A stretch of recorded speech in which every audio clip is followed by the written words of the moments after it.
बराह रास्त कराची लिए चलेंगे, जहां पे तर्जुमान सिंध हुकूमत मुर्तज़ा वहाब मीडिया से गुफ्तगू कर रहे हैं। का अयादा किया कि इंशाअल्लाह कश्मीर बनेगा पाकिस्तान।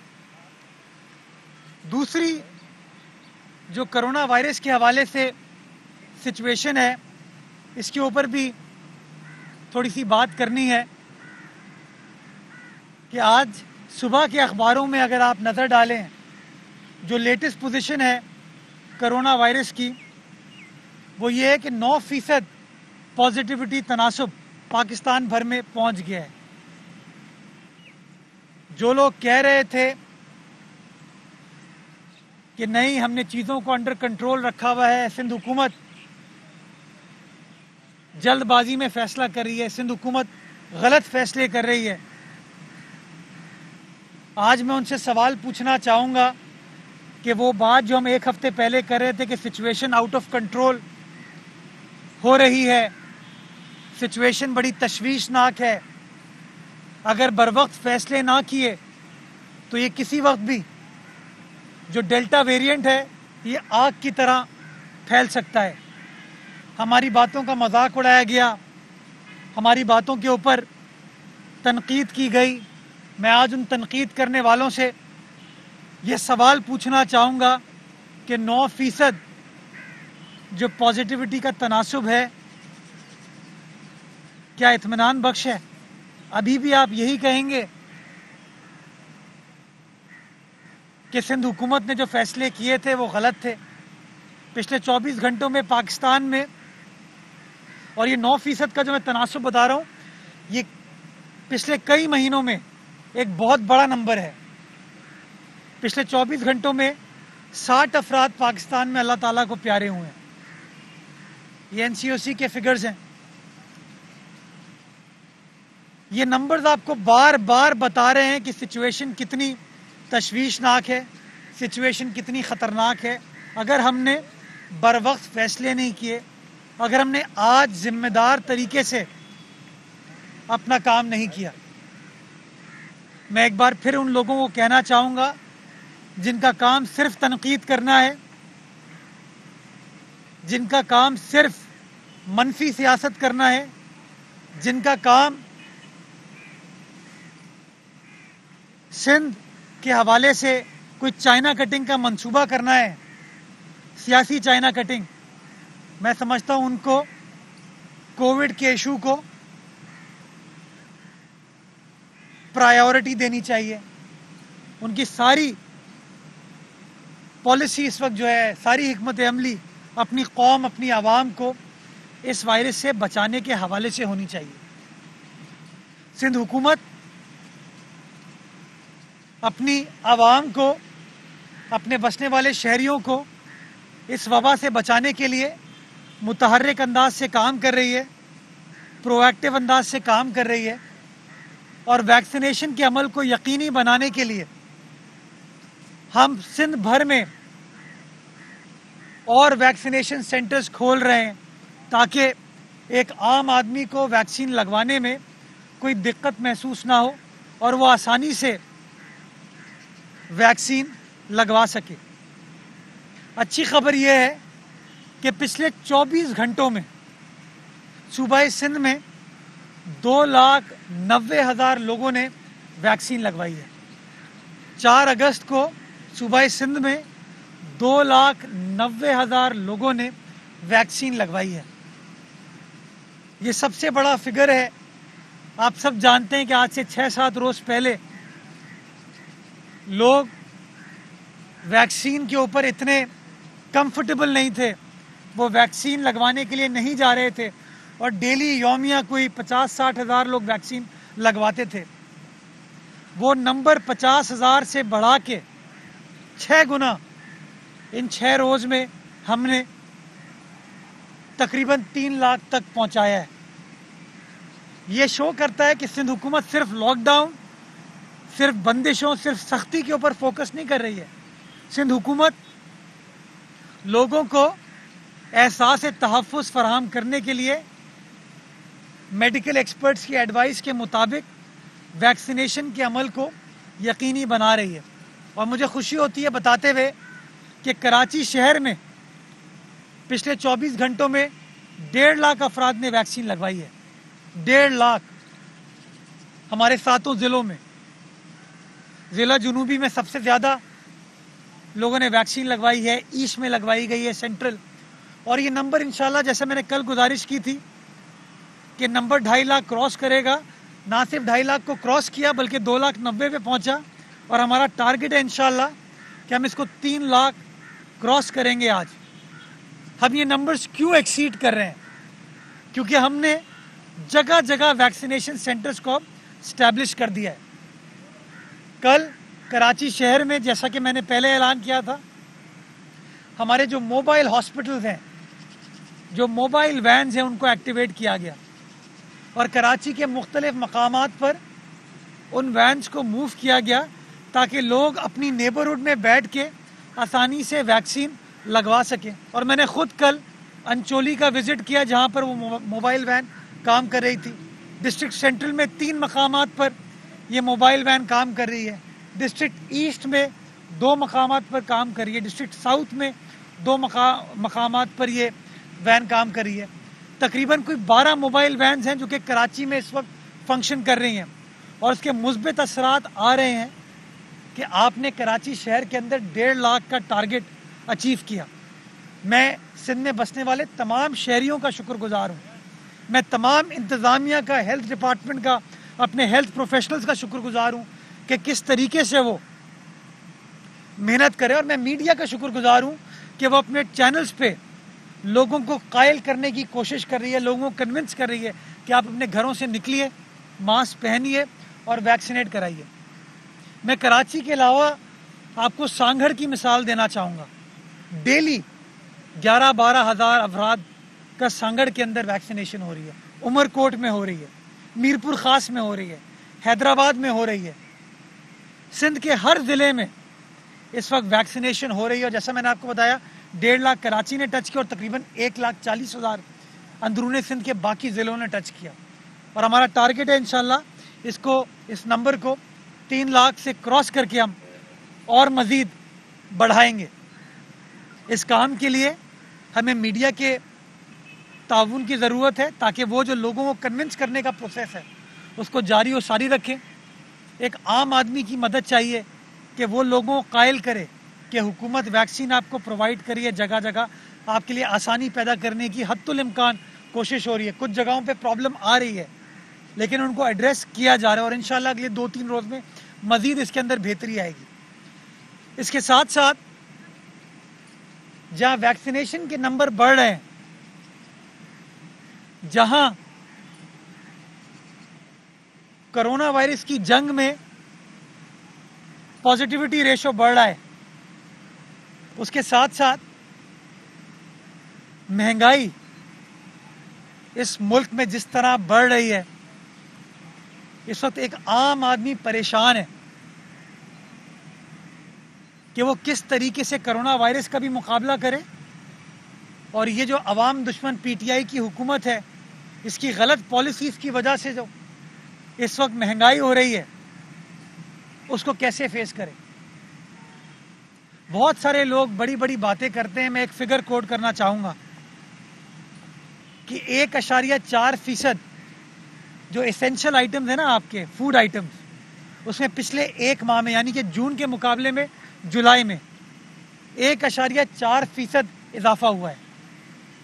1.4% एसेंशियल आइटम यानी कि जो गरीब आदमी, एक आम आदमी रोटी, चावल, दही, दूध, एक आम आदमी, मजदूर, किसान, मीडिया वर्कर, तमाम लोगों को जो चीज़ हिट करती है उसमें इजाफा हुआ है। आप सब जानते हैं कि यूटिलिटी स्टोर्स के अंदर कीमतों को, जो सब्सिडी थी उसको ख़त्म किया जा रहा है और कीमतों को बढ़ाया जा रहा है। आप सब लोग जानते हैं कि पिछले 1 माह में तकरीबन कोई 7.5 से 8 रुपए शायद पेट्रोलियम की कीमतों में इजाफा हुआ है, पेट्रोल की कीमतों में इजाफा हुआ है। और मैं बार बार कहता हूँ ये कि अगर पेट्रोल की कीमतों में इजाफा होगा तो दाल भी महंगी होगी, दूध भी महंगा होगा, चावल भी महंगा होगा। रोटी भी महंगी होगी। और इसी वजह से आपको नजर आता है, क्योंकि आप देखते हैं ना कि बार बार वफाकी तर्जुमान कहते हैं कि कीमतों को कंट्रोल करना हमारी जिम्मेदारी नहीं है, सूबों की है।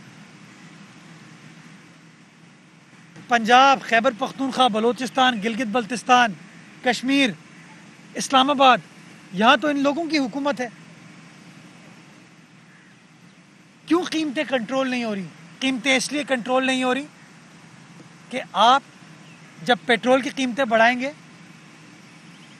बिजली की कीमत बढ़ाएंगे, गैस की कीमत बढ़ाएंगे, मिट्टी की तेल की कीमत बढ़ाएंगे, एलपीजी की कीमत बढ़ाएंगे, तो उसका जो एंड रिजल्ट है वो आपकी जो एसेंशियल आइटम्स हैं उसके ऊपर भी आएगा। और बुग़्ज़ पीपल्स पार्टी में आप ये तो कहते हैं कि कराची में कीमतें कंट्रोल नहीं होती, इसकी जिम्मेदार सिंध हुकूमत है।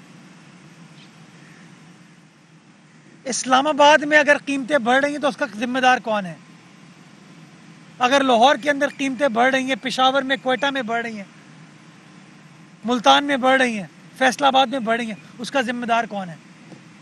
वज़ीर आज़म साहब जो करोड़ों रुपए की गाड़ी में बैठ के किसी अपने कैमरामैन के साथ इस्लामाबाद की दुकानों का विजिट करते हैं, इसकी भी तारीख में आपको मिसाल नहीं मिलती कि एक आम आदमी की मुश्किल का अंदाज़ा वो इंपोर्टेड गाड़ी में बैठ के अपनी वीडियो बनवाते हुए वो अंदाज़ा लगा लेते हैं कि आम आदमी इस वक्त मुतमईन है। वज़ीर आज़म साहब, अगर आप सड़क पर निकलें, राजा बाज़ार जाएं, आपारा मार्केट जाएं, तो आपको अंदाज़ा होगा कि एक आम आदमी को क्या मुश्किलात दरपेश हैं। लेकिन बदकिस्मती के साथ आपकी प्रायोरिटी इस महंगाई के जिन को काबू करना नहीं है। आपकी प्रायोरिटी आज भी सिंध को काबू करना है। आज भी जो अपने मंसूबे आप लोग बनाते हैं, उस मंसूबों का महवर यही होता है कि किस तरीके से हम सिंध के ऊपर काबिज हो जाएं। और सिंध पर कब्जा करने के लिए वो लोग जो कि माजी में सेलेक्टेड थे, जिनको सिंध की आवाम ने बारहा रिजेक्ट किया और वो अब रिजेक्टेड हैं, और रिजेक्शन की वजह से वो डिजेक्टेड थे, यानी कि माजी के सिलेक्टेड, बाद में रिजेक्टेड और अब डिजेक्टेड, उन लोगों के साथ आप बैठ के सिंध के लिए मंसूबे बनाने की कोशिश कर रहे हैं। वज़ीर आज़म साहब, अगर आपको मीटिंग करनी है तो आवाम को रिलीफ देने के लिए मीटिंग करें। पाकिस्तान की 22 करोड़ आवाम को आपको मीटिंग करनी है। आप कहते हैं ना, मुझे गरीब आदमी का बड़ा एहसास है, पीटीआई वाले कहते हैं, तो मैं उनसे पूछना चाहूँगा, आपको गरीब आदमी को रिलीफ देनी है?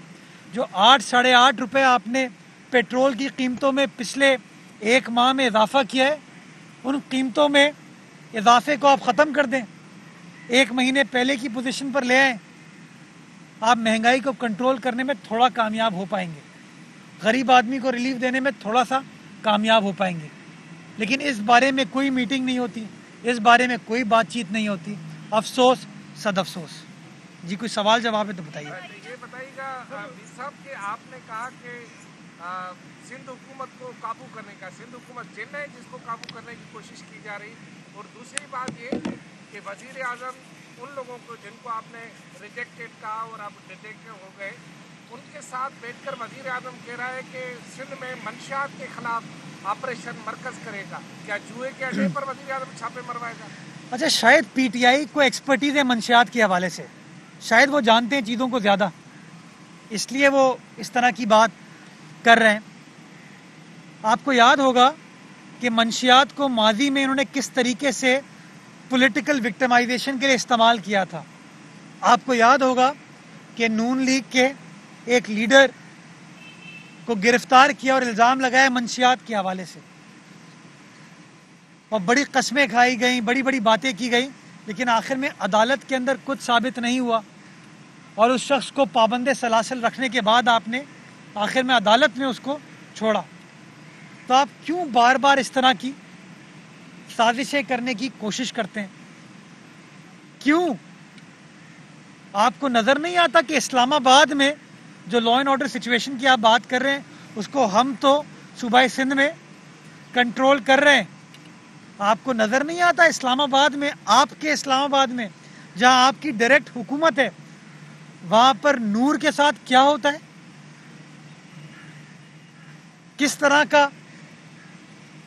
तरह की बेईमाना कार्रवाई कर दी जाती है। क्या वजीर आजम को नहीं पता कि कल रहीम यार खान में क्या हुआ है? क्या वजीर आजम को नहीं पता कि पिछले दिनों डेरा गाजी खान के कच्चे के डाकुओं ने क्या किया था?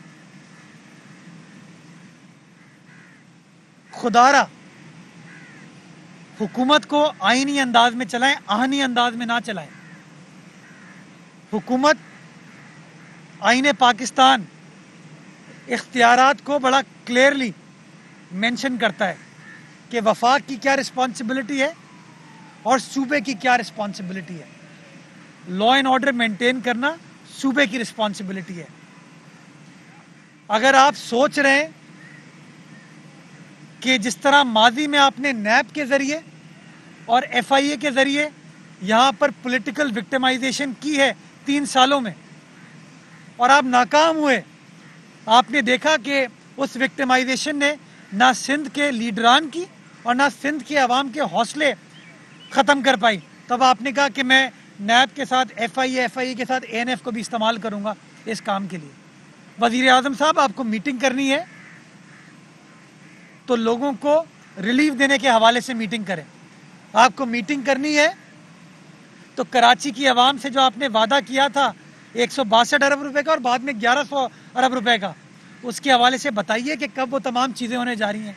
क्योंकि अभी तक जो आप इफ्तिताह कर रहे हैं वो तो माजी की हुकूमतों के स्टार्ट किए हुए मंसूबों का कर रहे हैं, और अगले भी कुछ दिन में जो इफ्तिताह करेंगे वो भी वही इफ्तिताह होंगे जो कि माजी की हुकूमतों ने स्टार्ट किए थे।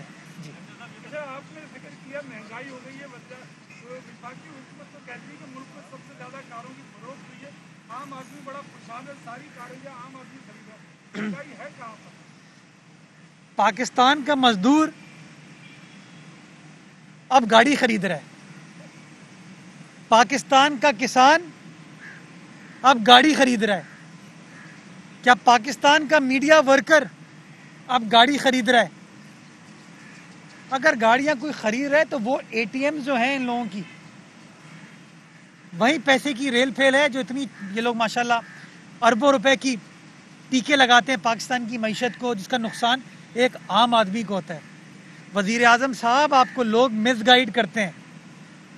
जनरल मुशर्रफ भी इसी तरह की बात करते थे कि मेरे दौर में इतनी गाड़ियां बिक गई, इतनी मोटर बाइक्स बिक गई, कितनी खुशहाली आ गई। ये बैरोमीटर नहीं होता, ये बेंचमार्क नहीं होता, बल्कि माजी की हुकूमतें जब स्टॉक एक्सचेंज की भी मिसाल देती थी ना, तो आप लोग कहते थे कि स्टॉक एक्सचेंज बैरोमीटर नहीं होता।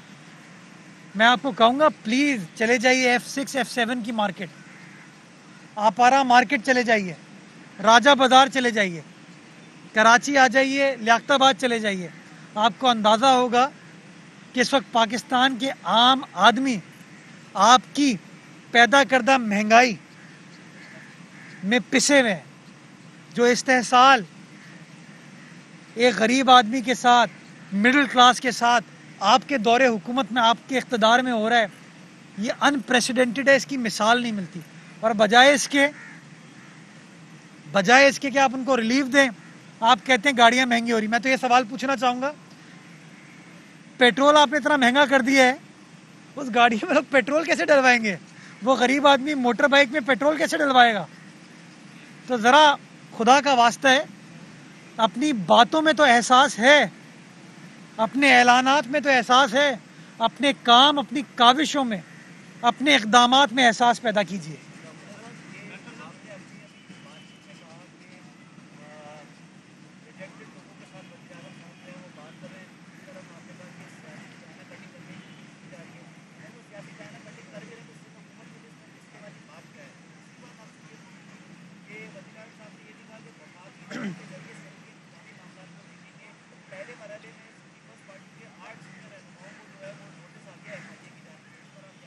नहीं तो शो कर रहे हैं ना कि FIA को किस चीज़ के लिए इस्तेमाल किया जाएगा।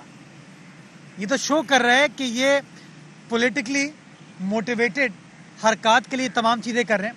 मुझे कोई फ़र्क नहीं पड़ता कि उन सियासी यतीमों को वज़ीर आज़म हाउस बुलाएं, उनको चाय पिलाएं। अरबाब गुलाम रहीम साहब जो कि थर के एक ज़माने में बादशाह कहलाए जाते थे, वो 2013 में हारे, 2018 में हारे, फिर 2020 में उमरकोट का रुख किया उन्होंने और उमरकोट से इलेक्शन लड़ने की कोशिश की। इलेक्शन लड़ा उन्होंने, क्या हुआ? पाकिस्तान पीपल्स पार्टी के हाथों हार गए ना। तो इन चीज़ों से कोई फ़र्क नहीं पड़ता। मैं कहता हूँ ना, हमारे मुत्तहिदा कौमी मूवमेंट के लोग कह रहे हैं कि जी कराची को कोरोना की वजह से आफत ज़दा डिक्लेयर कर दिया जाए, तो क्यों ना वज़ीर आज़म ये ऐलान कर दें। बड़ा एहसास है उनको, लोगों का बड़ा एहसास है, मेरे कराची का उनको, हमारे कराची वालों का, तो कर दें आफत ज़दा डिक्लेयर।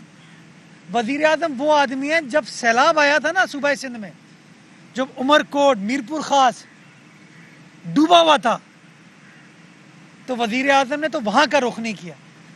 लेकिन मैं मुत्तहिदा कौमी मूवमेंट के दोस्तों से पूछना चाहूँगा, माजी में तो आप बार बार हुकूमत छोड़ देते थे, पेट्रोल की कीमत बढ़ी और आपने हुकूमत से अलहदगी का ऐलान कर दिया।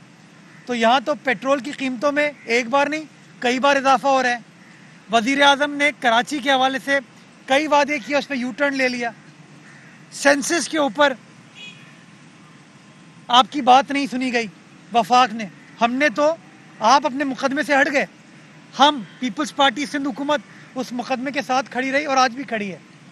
सेंसस के ऊपर आप अपने पैरों पर खड़े नहीं हुए। लेकिन हाँ चलें, कल परसों आपने ऐलान किया है कि कराची के टैक्स को माफ़ कर दिया जाए। हमारे ताजिर भी बार बार आके कहते हैं, सनतकार भी कहते हैं। तो चलें, वफाकी हुकूमत को आप कहें ना कि भाई टैक्स माफ़ करो कराची के, वरना हम हुकूमत से अलहदगी इख्तियार करते हैं। लेकिन नहीं, ऐसी बात आपको होते हुए नज़र नहीं आएगी।